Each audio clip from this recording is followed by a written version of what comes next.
With my heart fluttering with apprehension, hands trembling, voice shaking, I step onto the podium for this exact same event 4 years ago. Prepared speaking. Just the thought of it made me want to dig a hole, jump into it, and never climb back out again. 4 years ago, I was given this event for HOSA. Little did I know the extent of the impact that it would have on me. To give context, during class presentations, I was that kid at the back of the classroom, crouching down, dreading the mere thought of getting called on. So, my intimidated 9th grade self coped with the situation by anxiously writing my speech months in advance and rehearsing obsessively. But that still didn't stop the pounding of my heart against my chest when the day of the competition arrived. With a dry throat and sweaty hands, I stepped onto the podium, bracing myself for what was to come. The bright lights were suffocating, and I just wanted to crumble and disappear. But as I took a deep breath and started speaking, I felt a subtle shift within me. With every passing heartbeat and every word I uttered slightly more firmly than the last, I started to feel a sense of purpose. It was small, but it was there. There was immense relief that flooded my body once I finished, but there was another feeling I couldn't ignore. It was like curiosity gave a microphone to the daring voice in my head that asked, what if I try this again? What if I try to get better at this new foreign skill of public speaking that had always loomed over me like a shadow mocking my cowardliness? So I climbed out of the hole that I dug earlier as I started to manifest this new skill.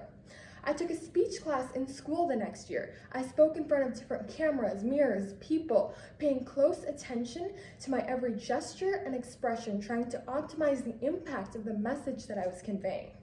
But the reason I kept rehearsing was not because I was getting closer to this intangible idea of perfection every time I rehearsed. It was rather because every time I rehearsed, I felt the same sense of life and passion rush through me. Many more delivered speeches later, each that held stories of one-too-many meltdowns, I came to develop a profound sense of admiration and love towards the art of speaking. My voice was an instrument I could use to ignite inspiration, empower the unheard, and ultimately fuel the betterment of society.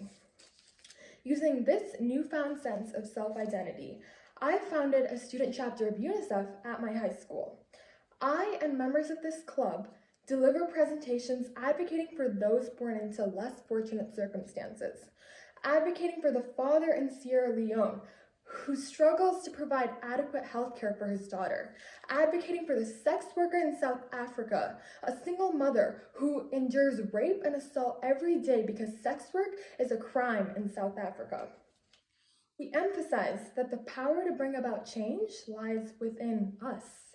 Utilizing the power of our voices, we gave rise to a small community united by a common passion to serve. This event will always hold a special place in my heart because it was the reason I found my voice. It was the reason I was able to unlock my potential and open doors I didn't even know existed.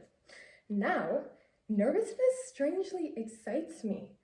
Feeling uncomfortable and maneuvering through an unknown is something I value in life. It's something I seek in life. I wouldn't be standing here talking to you guys if I hadn't chosen discomfort and decided I was bigger than this fear. So now, as I eagerly raise my hand to present first in class, I realize the heights that can be reached in the face of adversity. Well, I guess it's time to bury this hole that I dug up because there's no going back now. I got speeches to deliver and potentials to unlock. Thank you.